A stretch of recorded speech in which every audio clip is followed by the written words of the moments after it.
Chipotle found out what it's like to get the supply chain wrong. Are you concerned, or are you mindful of their experience when you're working on something as challenging as fresh beef? I think we've been mindful since 1955, every single day. I mean, we never take for granted.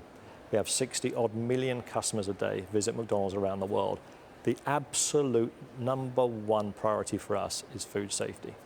Steve, labor costs had an impact on your margins here in the United States last quarter. How much of a challenge is wage inflation for you at a corporate level and for your franchisees? Yes, I mean, we both feel it because we run company-operated restaurants, but 90% of our restaurants here in the US are owned and operated by individual businessmen and women. So they feel it on the front line. I mean, we're looking for hiring the best talent in the service sector. Part of what we're working on is how do we retain that talent? And that is clearly pay is important, but so is development opportunities. So, we offer educational support through what we call our Archways for Opportunity program. So English language lessons, college tuition support, helping them finish off high school diplomas. So we think part of the entire employment proposition is pay, yes, absolutely fundamentally important, but also the broader role we play as a responsible employer. Has immigration policy had an impact on wage inflation yet? No, we haven't seen that. I mean, the piece we're finding now more than anything is as we're growing the business, as we're serving more customers, we're looking to hire more people. So really, we're in the marketplace, we're hiring. I mean, you've probably seen some of the activity we've recently done with Snapchat, where we've actually had Snapplications, so people can put a little 10-second video forward, and we're looking to build our workforces in our restaurants around the country. How will you know? Let's go back to McDelivery.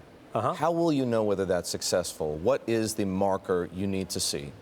It's about customer response. So not just in terms of sales and numbers of orders, but their satisfaction. So here we're working with Uber Eats, and we already know, I mean, the Uber Eats team feed back a lot of information to us.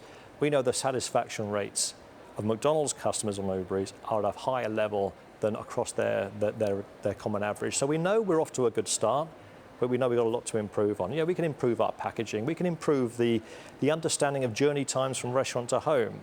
Do we do that with a 1.5 mile radius or a 2 mile radius, and certain times a day, certain days a week? But don't you need to see a certain level of uptick to know whether it's successful? Well, if we serve one more person, then that's a good start.